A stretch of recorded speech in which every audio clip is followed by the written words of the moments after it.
नमस्कार साथियों, मेरा नाम है अशोक पांडे और मेरे चैनल जय विद अशोक में आपका स्वागत है। फ्रेंड्स, आज हम इंडियन इकोनॉमी मॉड्यूल डी में चैप्टर नंबर 29 का पार्ट 2 करने वाले हैं। ओके, फाइनेंशियल मार्केट के बारे में ये पूरा चैप्टर है। पार्ट 1 में हमने डिटेल में डिस्कस किया, काफी लंबा लेक्चर था वो अपने आप में। हमने ये देखा था कि जो फाइनेंशियल मार्केट का स्ट्रक्चर है वो थोड़ा सा ऐसा है कि इसमें लगभग 8-10 मार्केट आती हैं, राइट। हमने ये बात करी थी, तो हमने उसमें से कुछ मार्केट के बारे में डिस्कस कर लिया था, कुछ रह गई थी, तो उसी को हम यहाँ पर फ्रेंड्स कंटिन्यू करने वाले हैं। इस पर्टिकुलर लेक्चर में हमारा यही एजेंडा है। Okay, so here it is. ये हमने बात करी थी पिछले लेक्चर में, भाई 8 तरीके की मार्केट आती हैं जो फाइनेंशियल मार्केट होती है। उसमें ये 8 मार्केट आती है, जिसमें से हमने क्रेडिट मार्केट पार्ट 1 में कवर किया है, money market, debt market, foreign exchange या फॉरेक्स मार्केट और डेरिवेटिव मार्केट। यहाँ तक की बातें हमने आपको यहाँ तक की समोसा और आलू वाली कहानी डेरिवेटिव मार्केट में समझा दी है। 3 बचती हैं, कैपिटल मार्केट, इंश्योरेंस मार्केट और म्यूचुअल फंड मार्केट। इनके बारे में हम इस लेक्चर में बात करने वाले हैं। तो पार्ट 1 बहुत बड़ा हो गया है और पार्ट 2 छोटा रहने वाला है। Relatively it will be smaller. 3 he market हमें डिस्कस करना है। देखिए, चीज़ें समझनी है, चीज़ें जानना है। आप बैंक में काम करते हैं, चीज़ें समझिए, अच्छे से अंडरस्टैंड करिए। तो अगर जेईबी का सिलेबस देखा जाए तो आपके प्रमोशन में बहुत हेल्पफुल रहता है। तो अच्छे से समझें, चीज़ों को जानें, ताकि ये तो पता चले कि चल क्या रहा है। जैसे बात करते हैं कैपिटल मार्केट की। कैपिटल मार्केट आने का मतलब सिंपल सा समझिए, शेयर मार्केट, सरल भाषा में ना, कि भाई कैपिटल मार्केट का मतलब इट्स शेयर मार्केट, बस और कुछ नहीं सोचना है। शेयर मार्केट जैसे दिमाग में आया तुरंत ही सारी चीज़ें अपने आप ही आपको क्लियर हो रही होंगी। अच्छा, शेयर मार्केट हो गई। तो capital market is a market for long term equity and debt, यानी कि अगर आपको लंबे समय के लिए कर्जा चाहिए या इक्विटी चाहिए तो उसके लिए कैपिटल मार्केट होती है। सवाल ये होगा, सर इक्विटी क्या होती है और डेट क्या होता है? थोड़ा सा एक एक मिनट की चर्चा करेंगे। डेट का मतलब फ्रेंड्स कर्जा होता है। कर्जा मतलब जैसे मैं अपने दोस्त से मान लीजिए 50,000 रुपए को उधार ले लूं, तो ये डेट है। मैंने अपने दोस्त से कर्जा ले लिया, ठीक है। इक्विटी क्या होती है? इक्विटी का मतलब हिस्सेदारी। हिस्सेदारी, तो मैंने अपने दोस्त से 50,000 का कर्जा लिया और उसको 50,000 वापस कर दिए, बात खत्म हो गई। लेकिन अगर मैं अपने फ्रेंड को 50,000 की इक्विटी दे दूं, यानी 50,000 की इक्विटी मतलब क्या हुआ कि मेरी कंपनी में मैं अपने दोस्त को 50,000 रुपए की हिस्सेदारी दे देता हूं, तो क्या होगा? 50,000 रुपए मेरे पास आएंगे, मेरी कंपनी में 50,000 आएंगे, बदले में 50,000 रुपए की हिस्सेदारी मान लेते हैं 2% है, वो इस व्यक्ति के पास चली जाएगी। अब इस कंपनी में 2% का मालिक वो व्यक्ति हो जाता है। दैट्स इक्विटी, यानी कि अब वो हिस्सेदार इक्विटी, उसका भी इक्वल राइट हो गया, एक तरीके से उसका अधिकार जनरेट हो गया। डेट के केस में ऐसा नहीं होता है। कर्जा लिया, सेठ के पास गए, 50,000 का कर्जा लिया, बाद में वापस कर दिया, बात खत्म हो गई, ये सेठ वाला डेट हो गया। कंपनी से जो है, कंपनी को अगर पैसे दे दिए तो उसमें हिस्सेदारी अगर दे दी, सोचिए जैसे एक उदाहरण के तौर पर जोमैटो में, मान लीजिए जोमैटो जब शुरू-शुरू में आया है, आपने उसको 50,000 रुपए दे दिए और 1% की हिस्सेदारी केवल ले ली शुरुआत में।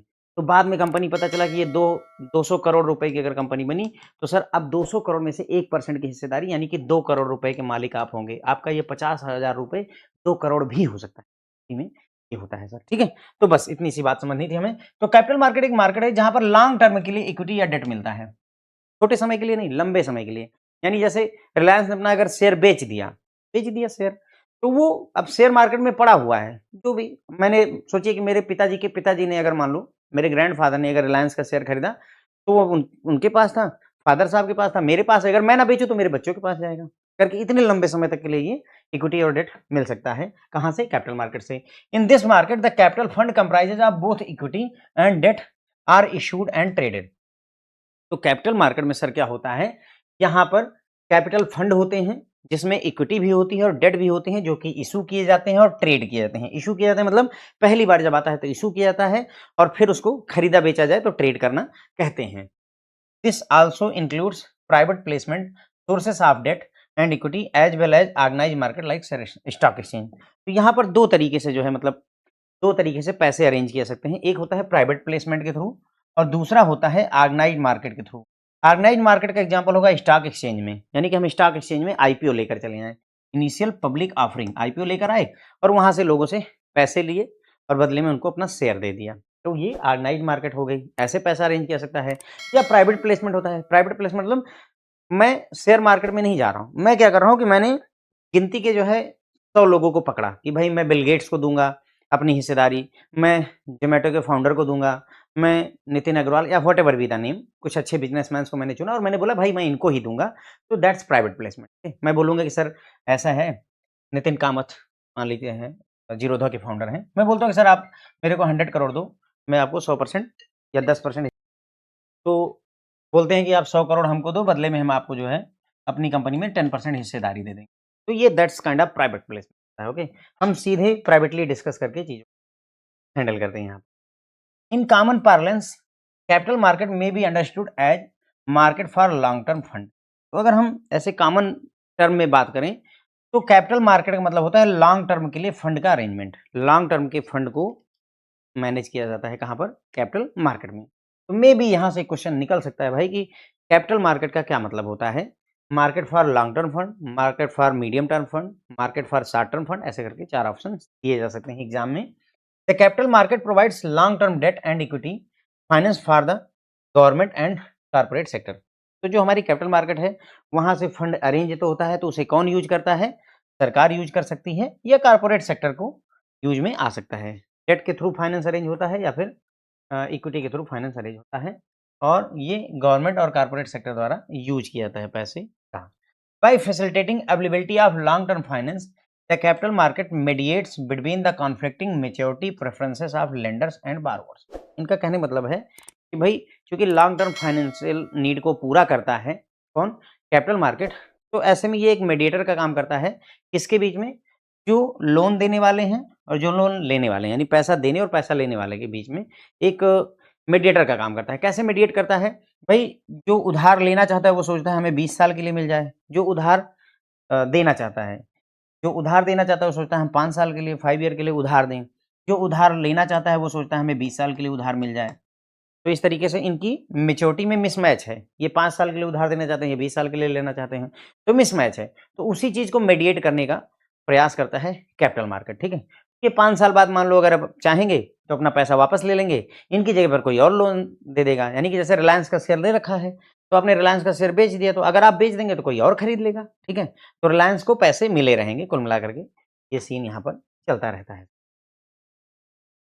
Capital market also facilitate the dispersion of business ownership and relocation of the financial resources among the corporation and industries। तो क्या होता है? कैपिटल मार्केट जो है मदद करती है किस चीज में? Dispersion of financial ownership. जो मतलब बिजनेस की जो ओनरशिप है, बिजनेस की ओनरशिप को डिस्पर्स करने में, बदलाव करने में मदद करती है। मतलब कहने का ये हुआ भाई कोई कंपनी है, जैसे पहले जब मेटा आया था, फेसबुक आई थी, तो 100% ओनरशिप जो है जकरबर्ग के पास थी। धीरे-धीरे करके अभी आप देखोगे तो उनके पास 27% ओनरशिप है, 27% ओनरशिप है, बाकी सारा का सारा पैसा दूसरे के हिस्से चले गए क्योंकि उन्होंने पैसे लगाए हुए हैं। ठीक? तो यही चीज़ है कि मतलब कैपिटल मार्केट क्या करती है? बिज़नेस ओनरशिप का डिस्पर्शन करती है और फाइनेंशियल रिसोर्सेज को रीएलोकेट करने में मदद करती है। In both equity and debt there exist primary capital market and secondary capital market. तो कैपिटल मार्केट 2 तरीके की होती है, प्राइमरी कैपिटल मार्केट और सेकेंडरी कैपिटल मार्केट। क्या फ़र्क होता है? थोड़ा-सा डिस्कस करेंगे। प्राइमरी कैपिटल मार्केट उसे कहते हैं सर जहाँ पहली बार जो है शेयर इश्यू किए जाते हैं, जिसे आईपीओ कहा जाता है। क्या बोलते हैं? आईपीओ बोलते हैं। और सेकेंडरी मार्केट जब होता है तो पहली बार अगर शेयर आया तो प्राइमरी कैपिटल हो गया मार्केट, और अगर सब्सिक्वेंटली अगर जो है शेयर आता है, बेचा जाता है, तो उसे सेकेंडरी कैपिटल मार्केट में खरीदते बेचते हैं। जैसे एक उदाहरण के लिए मान लीजिए ज़ोमैटो का आईपीओ आया, तो पहली बार ज़ोमैटो का जब शेयर आया तो कहाँ आएगा वो? प्राइमरी कैपिटल मार्केट, ठीक है? एक बार शेयर आ गया, उसके अगले दिन जब खरीद-बेच शुरू होगी तो वो कहाँ होगी? Secondary market. सिंपल सी बात। ठीक है? तो पहली बार कोई भी प्रोडक्ट आएगा तो प्राइमरी मार्केट में आएगा और उसके बाद में सब्सिक्वेंटली वो सेकेंडरी मार्केट में ट्रेड किया। तो ये हमने बात करी सर किसके बारे में? देखो मैंने आपको बताया भाई फाइनेंशियल मार्केट में 8 सेगमेंट होते हैं। इसमें से हमने 5 पहले डिस्कस किए थे, कैपिटल मार्केट, इंश्योरेंस मार्केट और म्यूचुअल फंड रह गए थे जिसको हम यहाँ डिस्कस कर रहे हैं। तो कैपिटल मार्केट में हमने बात की भाई कैपिटल मार्केट का मतलब होता है मार्केट लॉन्ग टर्म इक्विटी और डेट के लिए होती है। इस मार्केट में कैपिटल फंड में इक्विटी और डेट दोनों आते हैं जो कि इश्यू किए जाते हैं और ट्रेड किए जाते हैं, ठीक है? इसमें प्राइवेट प्लेसमेंट होता है, डेट और इक्विटी प्राइवेट प्लेसमेंट के थ्रू बेची जाती है या ऑर्गेनाइज मार्केट जैसे स्टॉक एक्सचेंज पर भी बेची जाती है। प्राइवेट प्लेसमेंट में मैंने आपको बताया कि कुछ गिने-चुने लोगों को हिस्सेदारी देना, कुछ गिने-चुने लोगों को कर्जा देना। स्टॉक एक्सचेंज में जो चाहे वो खरीद सकता है, हम चुनते नहीं हैं, जिसका मन करे वो रिलायंस का शेयर खरीदे, कोई मनाही नहीं है। कॉमन अगर एक कॉमन पार्लेंस में हम देखें, कॉमन गाइडलाइन के हिसाब से देखें, जो कैपिटल मार्केट होती है उसे हम लॉन्ग टर्म फंड के लिए कह सकते हैं कि ये एक मार्केट है लॉन्ग टर्म फंड के लिए। कैपिटल मार्केट हमें लॉन्ग टर्म डेट और इक्विटी प्रोवाइड करती है, गवर्नमेंट और कारपोरेट सेक्टर दोनों को, ठीक है। और चूंकि ये क्या है लॉन्ग टर्म फाइनेंस अवेलेबल करवाती है, तो ऐसे में कैपिटल मार्केट एक मीडिएटर का काम करती है, किसके, conflicting maturity preference of lender और बारवर, यानी कि बारवर और लेंडर की जो मेच्योरिटी प्रेफरेंस है वो अलग है। बारवर चाहता है कि मुझे कर्जा ज़्यादा समय के लिए मिले और लेंडर चाहता है कि मैं ज़्यादा दिन के लिए पैसे ना दूँ, पता चले फँस जाए मेरा, ठीक है। तो इनकी जो मिसमैच है उसको मीडिएट करने के काम में आता है कौन, कैपिटल मार्केट। कैपिटल मार्केट जो है बिज़नेस ओनरशिप के डिस्पर्सन में काम आता है, फाइनेंशियल रिसोर्सेज के रीएलोकेशन में भी मदद करता है, ठीक। डिस्पर्सन मतलब मैं आपको बताया बिज़नेस की ओनरशिप इधर से उधर शिफ्ट होती है क्योंकि शेयर मार्केट में शेयर इश्यू करे जाते हैं। फिर हमने बात किया चाहे इक्विटी हो चाहे डेट हो, यानी कैपिटल मार्केट 2 तरीके की होती है, प्राइमरी कैपिटल मार्केट और secondary capital market. Primary capital market होती है जहाँ पर पहली बार शेयर इश्यू किया जाता है, और सेकेंडरी कैपिटल मार्केट होती है एक बार इश्यू हो गया उसके जस्ट बाद से सेकेंडरी कैपिटल मार्केट में ट्रेडिंग के, ठीक है। आगे बात करते हैं सर इंश्योरेंस मार्केट की। और मैंने आपको बताया था ना ये सभी चैप्टर हैं, आगे सब्सिक्वेंटली हम चैप्टर पढ़ेंगे, इन सब पर चैप्टर है तो घबराने की जरूरत नहीं है, थोड़ा थोड़ा इंट्रोडक्शन लेकर हम चल रहे हैं, आगे हम बहुत डिटेल में बात करेंगे इंश्योरेंस मार्केट के बारे में। In an increasingly competitive economy, the need for insurance या insuring against the risk is well recognised, यानी कि कॉम्पिटिटिव इकोनॉमी है जहां पर कंपटीशन जो है बढ़ता जा रहा है, ऐसी इकोनॉमी में रिस्क के अगेंस्ट में इंश्योरेंस जरूरी होता है। सभी को पता है कि हाँ इंश्योरेंस नेसेसरी होता है। हमारे देश में इंश्योरेंस इंडस्ट्री जो है क्लासीफाई गई है, मतलब 2 भागों में बांटी गई है। इंश्योरेंस इंडस्ट्री को 2 भागों में बांटा है, एक होता है लाइफ इंश्योरेंस और एक होता है non life insurance. Life insurance मतलब जैसे व्यक्ति का, जिंदा लोगों का, मतलब जिनमें जीव है उनका इंश्योरेंस। नॉन लाइफ जिनमें लाइफ नहीं होती उनका इंश्योरेंस करना, जैसे कार वगैरह हो गई आपकी।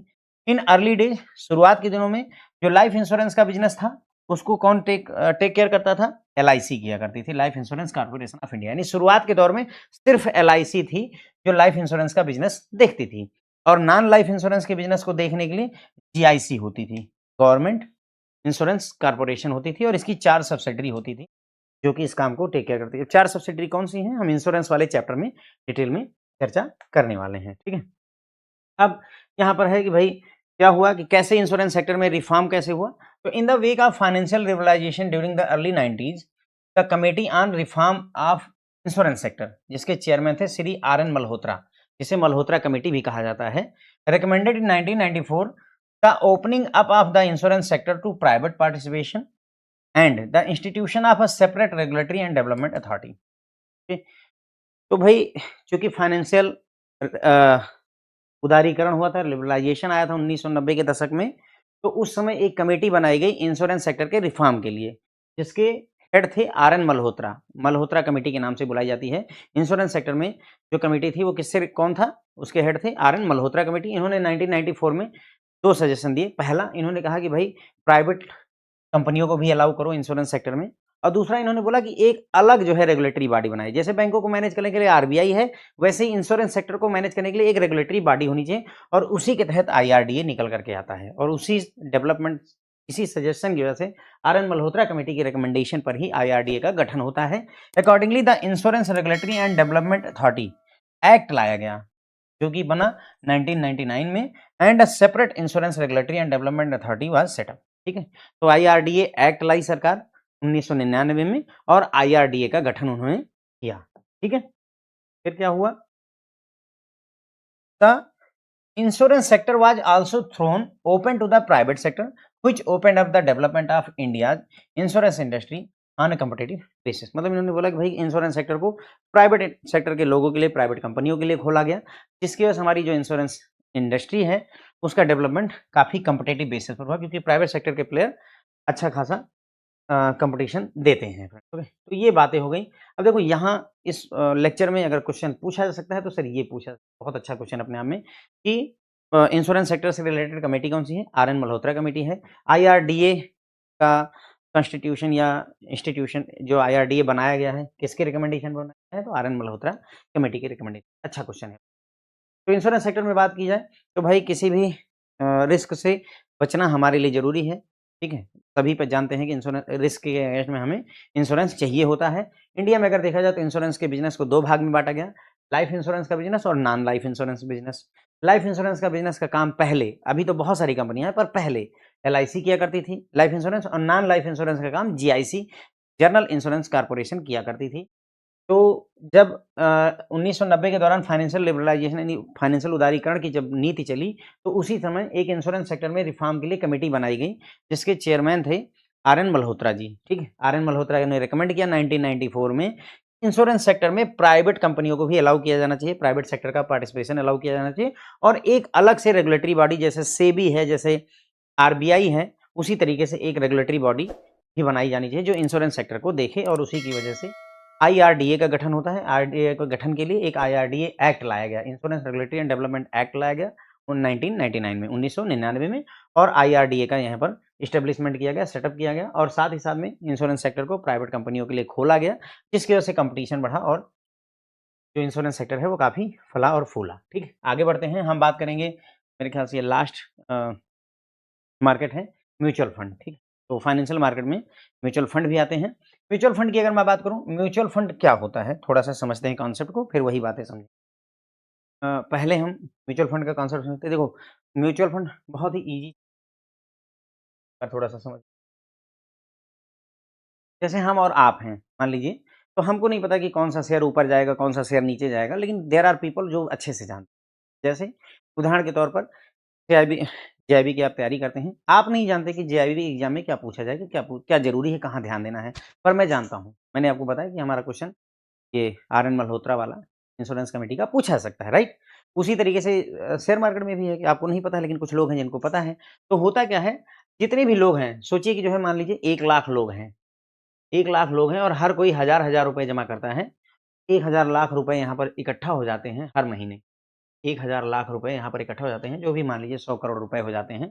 तो 100 करोड़ रुपए इकट्ठा हो जाते हैं किसके पास?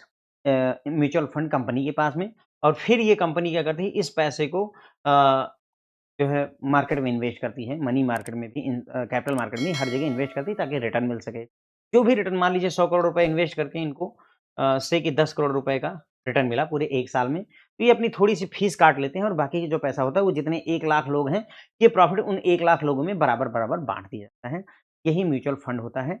इसे पूल बोलते हैं। क्या बोलते हैं? Pooling of money. यहाँ पर मनी की पूलिंग करी जाती है, फिर उसको इन्वेस्ट किया जाता है, फिर रिटर्न को दैट्स बेसिक फंडा यही है। तो इसमें क्या है, हमको सरदर्दी नहीं लेनी। हमने ₹1000 डाले, काम खत्म। अब वो उनकी सरदर्दी है कि कहाँ इन्वेस्ट करते हैं, प्रॉफिट होता है कि लॉस होता है। चांसेस आर कि प्रॉफिट भी हो, चांसेस आर कि लॉस भी हो, okay. Mutual fund is a mechanism for pooling the resources. Pooling the resources मतलब वही मनी, पैसे का पूलिंग करना, by issuing unit to the investors and investing fund in securities in accordance with the objective as disclose in the offer document. मतलब mutual fund एक mechanism है जहां पर पूलिंग ऑफ रिसोर्सेज यानी पैसे को पूल किया जाता है। कैसे? ऐसे तो दे नहीं दोगे पैसे, तो पैसे दोगे, बदले में तुमको यूनिट इशू की जाती है, किसी कंपनी के शेयर इशू किए जाते हैं, ठीक है। इन्वेस्टर को हम शेयर इशू करते हैं, यूनिट्स इशू करते हैं, भाई कि 10 यूनिट तुम्हारे पास है, 1000 दो हमको, ठीक है। और फिर वो जो पैसा इकट्ठा होता है उस फंड को इन्वेस्ट किया जाता है किसमें? सिक्योरिटीज में। कहाँ पर? सिक्योरिटीज में। वो गवर्नमेंट सिक्योरिटी हो सकती हैं, शेयर मार्केट हो सकता है, कहीं पर भी इन्वेस्ट किया जाता है। और इन्वेस्टमेंट इस तरीके से किया जाता है जैसा कि ऑफर डॉक्यूमेंट में कहा गया। ऑफर डॉक्यूमेंट मतलब म्यूचुअल फंड का जो ऑफर डॉक्यूमेंट है उसमें क्या उद्देश्य है, इस म्यूचुअल फंड का क्या उद्देश्य है, उसके हिसाब से इन्वेस्टमेंट करी जाती है। फिर इस काम को करने के लिए क्या किया जाता है? A fund established in the form of trust to raise moneys through the sale of unit to public or section of the public under one or more scheme for investing in securities including money market stock। तो यहाँ पर क्या किया जाता है, भाई ये जो पूरा पैसा इकट्ठा किया जाना है पूल के रूप में, इसके लिए एक ट्रस्ट इस्टेब्लिश किया जाता है। एक ट्रस्ट जैसे होता नहीं, फर्म होती है, पार्टनरशिप होती है, उसी तरीके से ट्रस्ट होती है। एक ट्रस्ट इस्टेब्लिश कर दिया जाता है इस फंड के लिए, ताकि मनी को रेज किया जा सके। उसके लिए क्या होता है, यूनिट को बेचा जाता है, पब्लिक को, आम जनता को यूनिट दी जाती है, यानी कि हिस्सेदारी दी जाती है, और पैसा ले लिया जाता है। फिर उस पैसे को ये इन्वेस्ट किया जाता है। एक या एक से अधिक स्कीम हो सकती है जिसमें पैसा इन्वेस्ट करवाया जाए। सिक्योरिटी मार्केट में इन्वेस्ट किया जाता है, और मनी मार्केट इंस्ट्रूमेंट वगैरह में भी ये पैसे इन्वेस्ट कर दिए जाते हैं, ठीक है। सेबी म्यूचुअल फंड को रेगुलेट करता है। कौन रेगुलेट करता है sir? SEBI regulates mutual fund. Question they can ask in the examination. कौन रेगुलेट करता है म्यूचुअल फंड को? आरबीआई करता है, सेबी करता है, मिनिस्ट्री ऑफ फाइनेंस करती है, ऐसा क्वेश्चन आ सकता है। तो सेबी रेगुलेट करती है म्यूचुअल फंड को। तो mutual fund also have formed a self regulatory body in the form of AMFI, association of mutual fund of India, association of mutual fund of India. तो सेबी क्या करती है, म्यूचुअल फंड को regulate करती है, ठीक है। और एक रेगुलेटरी बॉडी खुद म्यूचुअल फंड ने बना रखी है, म्यूचुअल फंड के लोगों ने बना रखी है, जिसका नाम है AMFI, association of mutual fund of India. और ये एक इंडस्ट्री बॉडी है म्यूचुअल फंड की, ठीक है। तो बस दो ध्यान रखिएगा, फिलहाल मेन जिम्मेदारी सेबी के कंधों पर है, फिर भी एक इन्होंने association of mutual fund of India बना के रखा हुआ है। Okay, individuals can invest in stock and bond market, they can have trading account with the broking houses and undertake their transaction. ये बोलते हैं, मतलब अब ये समझा रहे हैं कि म्यूचुअल फंड की जरूरत क्यों पड़ी। तो बोलते हैं कि इंडिविजुअल अगर चाहे तो इन्वेस्ट कर सकता है स्टॉक में, बॉन्ड मार्केट में, कोई दिक्कत नहीं। इसके लिए इनको ट्रेडिंग अकाउंट खोलना होगा किसी न किसी ब्रोकिंग हाउस, जीरोधा है ना, ग्रो वगैरह के साथ में, और अपनी फिर आप शेयर खरीद सकते हैं, बॉन्ड खरीद सकते हैं, कोई मनाही नहीं है। However, as the stock market and other financial markets are complex, all individuals may not be able to access the equity and other market with the ease and efficiency। भाई क्योंकि ये मार्केट कॉम्प्लेक्स होती है, कठिन होती है, तो ऐसे में हर एक इंडिविजुअल के लिए संभव नहीं है कि वो आसानी से इसको एक्सेस कर सके, सही से निर्णय ले सके, ठीक है। तो इसी जगह पर म्यूचुअल फंड हैंडी होता है, म्यूचुअल फंड यहीं पर सामने निकल करके आता है। तो mutual fund is A pool of money managed by a professional fund manager. तो म्यूचुअल फंड में मनी को कौन जो है मैनेज करता है, प्रोफेशनल फंड मैनेजर होता है, इसको मैनेज किया जाता है, यहाँ पर मनी की पूलिंग करी जाती है। ओके, तो व्यक्ति नहीं कर सकता है, लेकिन भाई ये कर सकते हैं कौन, प्रोफेशनल फंड मैनेजर। मैंने बताया नहीं कि लोग हैं, इनको पता है कि पैसे कहाँ इन्वेस्ट करें, कौन सा शेयर ऊपर जाएगा नीचे जाएगा, ये अंदाजा लगाते हैं, रखते हैं, हमसे आपसे कहीं ज्यादा अच्छा अंदाजा लगाते हैं। तो पूल ऑफ मनी से पैसा उठाते हैं और प्रोफेशनल फंड मैनेजर द्वारा उस फंड को इन्वेस्ट किया जाता है। A mutual fund offer an appropriate platform to individual to access the market through a plethora of scheme. Mutual fund जो है भाई एक बढ़िया प्लेटफॉर्म देता है लोगों को, ताकि वो इन सभी मार्केट को एक्सेस कर सके। कई सारी स्कीम, प्लेथोरा मतलब बहुतायत, काफी सारी स्कीम्स होती हैं, उसकी उनमें से कोई एक स्कीम चूज कर लीजिए और आप मार्केट को एक्सेस कर सकते हैं। एक्सेस कैसे कर रहे हैं, हमको एक्सेस करने की जरूरत नहीं, हम पैसा देते हैं और वो पूल में जाता है, यानी कि ट्रस्ट के पास जाता है, और ट्रस्ट जो है प्रोफेशनल फंड मैनेजर के द्वारा उसको इन्वेस्ट करवाती है, ठीक है। Mutual fund operates through it's AMC, asset management company. तो म्यूचुअल फंड को ऑपरेट करने की जिम्मेदारी किसकी होती है, म्यूचुअल फंड ऑपरेट करते हैं एएमसी के थ्रू, एसेट मैनेजमेंट कंपनी के through, which employs skilled fund managers to operate in the market and manage the corpus fund, ठीक है। तो मतलब म्यूचुअल फंड ऑपरेट कौन करता है, एसेट मैनेजमेंट कंपनी द्वारा मैनेज किया जाता है। एसेट मैनेजमेंट कंपनी में ऐसे लोग होते हैं जिन्हें स्किल्ड फंड मैनेजर कहा जाता है। स्किल्ड फंड मैनेजर का काम क्या होता है, to operate in the market and manage the corpus fund. जो भी हमारे पास ये फंड इकट्ठा हुआ है, मूलधन इकट्ठा हुआ है, इसको मैनेज करना, ऑपरेट करना इनकी जिम्मेदारी होती है। Mutual fund is a trust that collects money. अब फिर वही बात देखिए, जितनी बातें करी फिर वही घूम टहल करके हम फिर वही करेंगे भाई कि म्यूचुअल फंड एक ट्रस्ट होता है जो पैसे कलेक्ट करता है, किससे, बहुत सारे इन्वेस्टर्स से, जिनका कॉमन इन्वेस्टमेंट ऑब्जेक्टिव होता है कि हमें प्रॉफिट कमाना है, रिटर्न चाहिए, एंड इन्वेस्ट करता है the same in equities, bond, money market instrument और अदर सिक्योरिटीज। तो मतलब वही कि म्यूचुअल फंड क्या होता है, एक ट्रस्ट होता है जहां पर बहुत सारे लोगों से पैसे कलेक्ट किए जाते हैं और वो पैसा इन्वेस्ट किया जाता है कहाँ पर, शेयर मार्केट में, बॉन्ड में, मनी मार्केट के इंस्ट्रूमेंट में, अदर सिक्योरिटी में इन्वेस्ट किया जाता है। And the income or gain generated from this collective investment is distributed proportionately among the investors after deducting the applicable expenses and levies by calculating a scheme's net asset value NAV. ये बोलते हैं भाई कि जो है, जो भी income या गेन होता है, भाई पैसा इन्वेस्ट किया, जैसे कि मैंने कहा मान लो 100 करोड़ इन्वेस्ट किए, 10 करोड़ रुपए का प्रॉफिट हुआ, तो 10 करोड़ रुपए के प्रॉफिट में से जो भी एक्सपेंस और फीस है या लेवी है उसको कट कर लेता है कौन, म्यूचुअल फंड कंपनी, और बाकी का पैसा जो है लोगों के बीच में बांट दिया जाता है, लोगों के बीच में, इन्वेस्टर्स के बीच में बांट दिया जाता है। इसके लिए यूज किया जाता है एनएबी का कॉन्सेप्ट, नेट एसेट वैल्यू का कॉन्सेप्ट यूज किया जाता है। तो सवाल है कि म्यूचुअल फंड में नेट एसेट वैल्यू क्या होती है, तो net asset value is essentially the price per share of mutual. Net asset value को आगे जब हम म्यूचुअल फंड चैप्टर पढ़ेंगे तो वहां म्यूचुअल फंड क्या होता है, टाइप क्या होता है, एनएबी कैसे, नेट एसेट वैल्यू कैसे कैलकुलेट किया, तो वो सब कुछ दिया हुआ है। यहाँ पर बस इतना समझिए कि नेट एसेट वैल्यू का मतलब प्राइस पर शेयर, किसी म्यूचुअल फंड का हर शेयर का प्राइस कितना है उसी को नेट एसेट वैल्यू कहते हैं। एएमसी, एएमसी यानी asset management company can launch a variety of scheme with different type of direct plans and regular plans and accept subscription from the investor. तो जो एसेट मैनेजमेंट कंपनी है वो कई तरीके की स्कीम लॉन्च कर सकती है, जिसमें डायरेक्ट प्लान आते हैं, रेगुलर प्लान आते हैं। डायरेक्ट प्लान जहां पर इन्वेस्टर खुद डायरेक्टली इन्वेस्ट कर सकता है, यानी मेरा मन है इन्वेस्ट करने का, तो मैंने क्या किया, वेबसाइट पर गया और इन्वेस्ट कर दिया, तो वो डायरेक्ट प्लान कहलाएगा। रेगुलर प्लान क्या होता है? Regular plan in which the investor invest through broker. यहाँ पर आप सीधे नहीं इन्वेस्ट कर सकते स्कीम में, आपको किसी ब्रोकर को पकड़ना होगा और उस ब्रोकर के थ्रू वो पैसा इन्वेस्ट यहाँ पर हो सकता है। And accept subscription from investor, investor से सब्सक्रिप्शन एक्सेप्ट किए जाते हैं। मतलब कहने का कि सब्सक्रिप्शन मतलब वही 1000 रुपये महीने जो आपका कटता है, 10,000 रुपये महीने जो कटता है, उसी को सब्सक्रिप्शन यहाँ पर बोला गया है। The money collected in mutual fund is invested by professional fund manager in line with the schemes stated objective. जो भी पैसा यहाँ इकट्ठा किया गया है म्यूचुअल फंड द्वारा, उनको इन्वेस्ट किया जाता है किसके द्वारा? प्रोफेशनल फंड मैनेजर्स के द्वारा।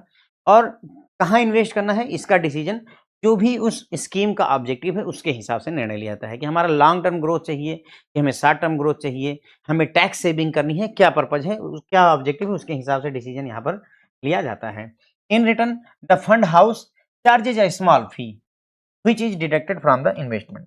इसके बदले में जो फंड हाउस होते हैं, यानी कि जो हमारी फंड मैनेज करने वाली कंपनियां हैं, वो छोटा सा फीस लेती हैं और ये आपके इन्वेस्टमेंट से ही काट लिया जाता है। आपने 1000 रुपये दिए तो हो सकता है उन्होंने 1 रुपये काट लिए, 999 रुपये इन्वेस्ट किए करके। Okay, the fee charge by the mutual fund are regulated and are subject to certain limits specified by the SEBI.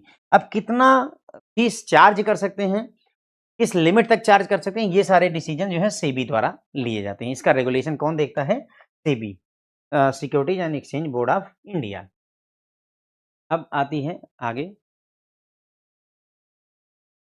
तो आगे आती है बात, अ mutual fund scheme can be classified into open ended scheme and close ended scheme depending upon its maturity period. Maturity period के आधार पर जो scheme होती है म्यूचुअल फंड की, वो दो तरीके की हो सकती है, ओपन एंडेड स्कीम और क्लोज एंडेड स्कीम। आपका जून 2026 में ये क्वेश्चन पूछा गया है, कौन सा? ओपन एंडेड स्कीम कौन सी होती है? तो ओपन एंडेड का मतलब होता है ऐसी स्कीम जिसका कोई मैच्योरिटी डेट ही ना हो, ओपन है, खुली हुई है, पिछले 50-100 वर्षों से चली आ रही स्कीम ओपन एंडेड है, यानी एंड है ही नहीं। ठीक है। और क्लोज एंडेड का मतलब कि हाँ, अगले 5 साल में, 10 साल में, 15 साल में स्कीम खत्म हो जाएगी, तो क्लोज एंडेड। क्लियर हो गई? ओपन एंडेड स्कीम कौन सी होती है? जिसकी कोई मैच्योरिटी डेट ही ना हो। ये क्वेश्चन जून 2026 के एग्जाम में अगर आप में से कोई बैठा रहा होगा तो देखा होगा आपने कि ये क्वेश्चन पूछा गया था। ठीक है। तो an open ended fund or scheme is one that is available for subscription and repurchase on a continuous basis. These scheme do not have a fixed maturity period. तो ऐसी ओपन एंडेड फंड स्कीम ऐसी होती हैं जो subscription के लिए या repurchase के लिए हमेशा अवेलेबल रहती हैं। कभी भी आप सब्सक्राइब करिए, रीपर्चेज करिए, कोई मनाही नहीं है, कंटिन्यूसली अवेलेबल होंगी, यानी इनका कोई फिक्स मेच्योरिटी पीरियड होता ही नहीं है, चली जा रही हैं। तो जैसे नदियां हैं, है ना, परपेचुअल, हमेशा बहने वाली, उसी तरीके से ये भी है। ऑन द अदर हैंड, दूसरी तरफ जो है क्लोज एंडेड फंड या स्कीम जो होती हैं, इनकी मेच्योरिटी पीरियड स्टिपुलेटेड होता है, जैसे 3 साल 5 साल ऐसा होता है, फिक्स होगा कि अगले 3 साल में खत्म हो जाएगी, 5 साल में, 10 साल में खत्म हो जाएगी। The fund is open for subscription only during a specified period eight the time of launch of the scheme. तो इसमें अगर पैसा आप इन्वेस्ट करना चाहते हैं तो जब ये स्कीम लॉन्च होती है उसी समय आप इसका सब्सक्रिप्शन ले सकते हैं, बाद में अलाउ नहीं होता है। यहाँ पर कभी भी ले सकते हैं, subscription and repurchase on continuous basis चलता रहता है, कभी भी सब्सक्रिप्शन या रीपर्चेज किया सकते हैं कंटिन्यूअसली, लेकिन यहाँ पर नहीं होता। यहाँ पर the fund is open for subscription only during specified period eight the time of launch. जब स्कीम लॉन्च हुई तो उसके 15 दिन तक अवेलेबल है, उसके 1 महीने तक अवेलेबल, बस इतना ही अवेलेबल रहता है। Investor can invest in scheme at the time of new fund offer and thereafter they can buy or sell the unit of the scheme on the stock exchange where the units are listed. ये बोलते हैं भाई कि investor अगर चाहे invest करना चाहता है तो जब भी नई स्कीम आती है, नया फंड ऑफर आता है, तो वहां इन्वेस्ट कर सकता है। और अगर वहां नहीं करना चाहता है, जैसे जोमेटो का ऑफर आया तो उसी समय इन्वेस्ट कर दीजिए, अगर नहीं लेना चाहते तो बाद में जो है आप खरीद या बेच सकते हैं, कहां पर? जब ये स्टॉक एक्सचेंज पर लिस्ट हो जाता है, स्टॉक एक्सचेंज पर जब लिस्ट हो जाएगा तो वहां खरीद बेच लीजिए। ठीक है।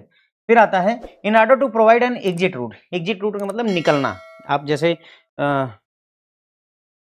चक्रव्यूह में घुस तो गए हैं, लेकिन निकलने का कोई ना कोई तरीका होना चाहिए, तो उसी तरीके से एग्जिट रूट के लिए अगर बात करें, in order to provide an exit route, यानी कि निकलेंगे कैसे? To the investor some close ended funds give a option of selling back the unit to mutual fund through periodic repurchase at net asset value related prices. बोलते हैं भाई कि क्या होगा कि क्लोज एंडेड जो फंड होते हैं ठीक है? वो ऑप्शन देते हैं कि जो हमारा म्यूचुअल फंड कंपनी है उसको हम वापस से बेच दें अपना म्यूचुअल फंड, ठीक है? जो हमने म्यूचुअल फंड खरीदा था उसी कंपनी को वापस से बेच दें ताकि हम निकल सकें। उसको बेच देंगे म्यूचुअल फंड और बदले में पैसा ले लेंगे। तो ये एक एग्ज़िट रूट होता है, किसमें अवेलेबल होता है? क्लोज़ एंडेड फंड में अवेलेबल होता है। किसमें होता है सर? क्लोज़ एंडेड फंड में अवेलेबल होता है। अब as per SEBI guideline, SEBI की रेगुलेशन कहती है कि 2 में से 1 एग्ज़िट रूट ज़रूर अवेलेबल करवाओ, ठीक है? तो सेबी रेगुलेशन के हिसाब से at least one of the 2 exit routes is provided to the investor. 2 में से 1 एग्ज़िट रूट ज़रूर प्रोवाइड करिए इन्वेस्टर को, यानी कि म्यूचुअल फंड से निकलने के 2 रास्ते हैं। पहला, रीपर्चेज़ फैसिलिटी के थ्रू, यानी कि दोबारा से खरीद लिया जाए, और या फिर जो है उसको स्टॉक एक्सचेंज पर लिस्ट कर दिया जाए ताकि वहाँ पर खरीदा-बेचा जा सके। तो ध्यान रखिएगा, ये क्वेश्चन भी एग्ज़ाम में पूछा जा सकता है कि भई अगर आप म्यूचुअल फंड से एग्ज़िट करना चाहते हो तो क्या कितने विकल्प हैं? 2 विकल्प हैं। कौन-सा? एक तो रीपर्चेज़ फैसिलिटी हो सकती है, या फिर जो है स्टॉक एक्सचेंज पर लिस्ट कर दिया जाना चाहिए। अगर रिसेंट में बात की जाए तो सेबी ने परमिट किया है म्यूचुअल फंड को कि लॉन्च करें वो real estate mutual fund scheme और इंफ्रास्ट्रक्चर डेट फंड स्कीम, यानी कि ये नई स्कीम है जो मार्केट में मौके पर आई हुई है। नई स्कीम है जो आई हुई है, यानी कि अब real estate mutual fund scheme भी आई हुई है और इंफ्रास्ट्रक्चर डेट फंड स्कीम भी लेटेस्ट में लॉन्च करी गई हैं। Mutual funds are increasingly being favoured by individuals, partnership firm, trust, banks, financial institution and corporates for investment. मतलब नाउ अडेज अगर देखा जाए म्यूचुअल फंड सही है करके इन्होंने जो खूब प्रचार किया, अभी लगभग लोग म्यूचुअल फंड में इन्वेस्ट करने लगे। तो ये बोलते हैं कि सभी अब फेवर करते हैं म्यूचुअल फंड, नाउ अडेज लोगों को पसंद है, वो चाहे लोग हों, चाहे पार्टनरशिप फर्म हो, चाहे बैंक हो, चाहे कॉर्पोरेट्स हों, ठीक है? तो म्यूचुअल फंड के बारे में उन्होंने डिटेल में चर्चा करी। तो हमने यहाँ पर बात की भाई म्यूचुअल फंड में क्या होता है, काफ़ी सारे लोगों से पैसा पूल में इकट्ठा किया जाता है, एक ट्रस्ट बनाया जाता है, उसके बाद में उस पैसे को सिक्योरिटीज़ में इन्वेस्ट किया जाता है, जो भी रिटर्न आता है उसको जनता को बाँटा जाता है और कुछ फीस ली जाती है। म्यूचुअल फंड का इतना ही फंडा है। तो इसमें एक ट्रस्ट बनाई जाती है, जिसमें पैसा रेज़ किया जाता है और बदले में उनको यूनिट सेल की जाती है, ठीक है? और उसके बाद में उस पैसे को सिक्योरिटी में इन्वेस्ट कर दिया जाता है। सेबी जो है म्यूचुअल फंड को रेगुलेट करता है। सवाल पूछा जा सकता है आपसे कि म्यूचुअल फंड को कौन रेगुलेट करता है? तो सेबी रेगुलेट करता है। इसके अलावा AMFI, association of mutual fund of India भी हमारे सामने है, जो कि एक इंडस्ट्री बॉडी है म्यूचुअल फंड की, ठीक है? इंडिविजुअल, अब ये बोलते हैं कि हमें म्यूचुअल फंड में क्यों इन्वेस्ट करने की ज़रूरत है? तो भाई लोग चाहें तो स्टॉक और बॉन्ड मार्केट में इन्वेस्ट कर सकते हैं। इसके लिए इनको खाता खुलवाना होगा और ये आराम से ट्रांज़ैक्शन कर सकते हैं, शेयर खरीद सकते हैं।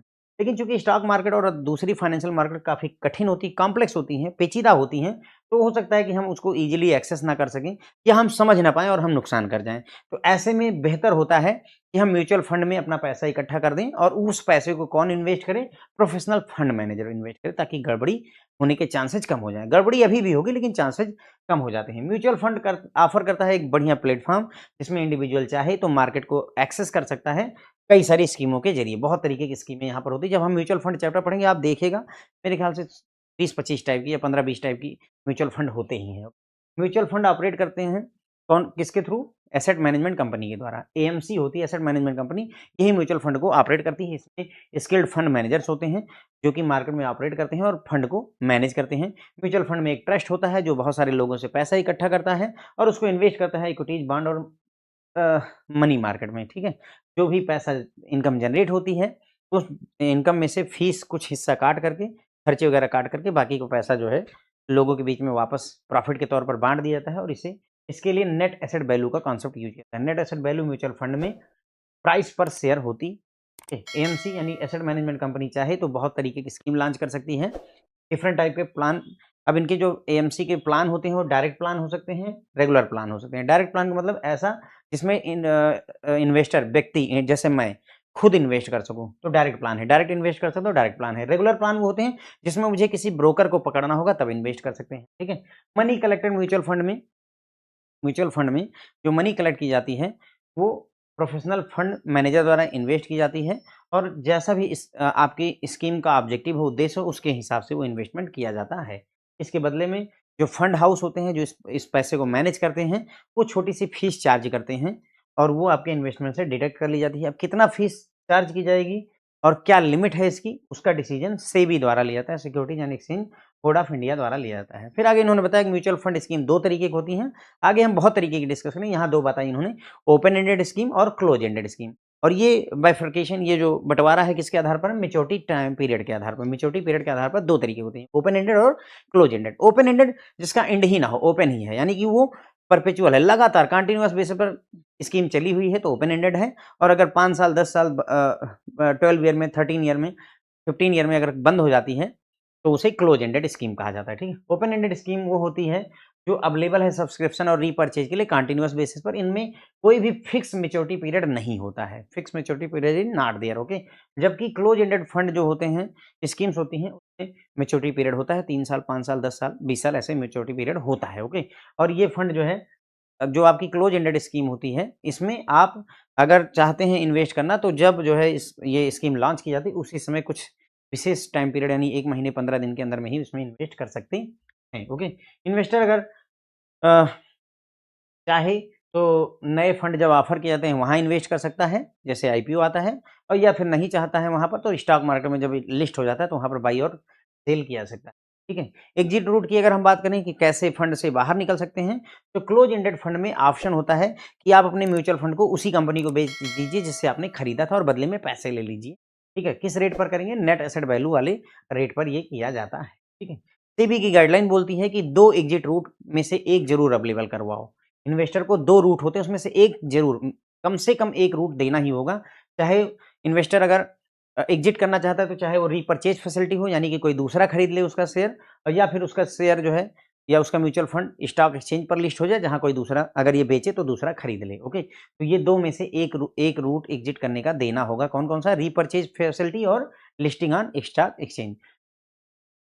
तो म्यूचुअल फंड कैसे ऑपरेट करते हैं? एसेट मैनेजमेंट कंपनी होती है जिसमें हाईली स्किल्ड फंड मैनेजर्स होते हैं जो पूरे म्यूचुअल फंड को ऑपरेट करते हैं और कॉर्पस फंड को मैनेज करते हैं। जो भी पैसा इकट्ठा हुआ है उसको मैनेज करते हैं। म्यूचुअल फंड एक ट्रस्ट होती है जहाँ पर बहुत सारे इन्वेस्टर से पैसे इकट्ठे किए जाते हैं और फिर इसको इन्वेस्ट किया जाता है, चाहे वो इक्विटी हो, बॉन्ड हो या मनी मार्केट इंस्ट्रूमेंट में इसे इन्वेस्ट किया जाता है। जो भी इनकम आती है उसमें से थोड़ी फीस काट करके नेट एसेट वैल्यू के आधार पर प्रॉफिट रिटर्न कर दिया जाता है। नेट एसेट वैल्यू का मतलब प्राइस पर शेयर होता है म्यूचुअल फंड में।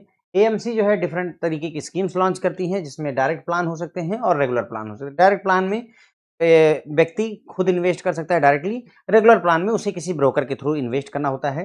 जो भी म्यूचुअल फंड में पैसा इकट्ठा होता है वो स्कीम के उद्देश्य के हिसाब से प्रोफेशनल फंड मैनेजर द्वारा इन्वेस्ट किया जाता है। रिटर्न में एक स्मॉल फीस जो है म्यूचुअल फंड द्वारा काटी जाती है, ठीक है। इन्वेस्टमेंट से डायरेक्ट काट ली जाती है। फीस कितनी चार्ज की जाएगी इसका रेगुलेशन सेबी द्वारा देखा जाता है। क्या में हमारी जो स्कीम्स होती हैं, म्यूचुअल फंड में स्कीम्स ओपन एंडेड होती हैं और क्लोज एंडेड होती हैं। मैच्योरिटी पीरियड के आधार पर इनको डिवाइड किया गया है। ओपन एंडेड फंड वो होते हैं जहाँ पर कंटिन्यूअसली जो है खरीदा बेचा जा सकता है, सब्सक्राइब किया जा सकता है म्यूचुअल फंड को। इनका कोई फिक्स मैच्योरिटी पीरियड नहीं होता है। ये जून 2026 में पूछा हुआ सवाल भी है, open ended mutual fund scheme क्या होती है। क्लोज एंडेड होती है जिनमें मैच्योरिटी पीरियड फिक्स होता है 3 साल, 5 साल का। ये सब्सक्रिप्शन के लिए ओपन होते हैं केवल विशेष टाइम पीरियड के लिए। फिर सेबी बोलता है कि भाई जो है एग्जिट रूट 2 अवेलेबल करवाइए। 2 एग्जिट रूट होते हैं, एक तो रीपर्चेज फैसिलिटी और लिस्टिंग ऑन स्टॉक एक्सचेंज। दोनों में से कोई न एक फैसिलिटी इन्वेस्टर को जरूर अवेलेबल करवाइए। रिसेंट में अगर देखा जाए तो सेबी ने म्यूचुअल फंड में अ, जो है मतलब जो है 2 स्कीमें लाई हुई हैं। कौन सा? Real estate mutual fund scheme लाई है और इंफ्रास्ट्रक्चर डेट फंड स्कीम भी लॉन्च करी हुई, अवेलेबल करवाया है। और म्यूचुअल फंड में नाउ अडेज म्यूचुअल फंड सही है जैसे एडवर्टीजमेंट देख करके लोग काफ़ी इंटरेस्टेड लग रहे हैं, ठीक है। तो बस फ्रेंड्स यहीं पर बात अपनी खत्म हो जाती है। होप है आपको ये लेक्चर समझ में आया, पसंद आया होगा। समझ में आता है, पसंद आता है तो लाइक वगैरह कर सकते हैं। और इसके बाद हम अब थर्ड पार्ट में इस पूरे चैप्टर को कवर अप करेंगे। Thank you so much.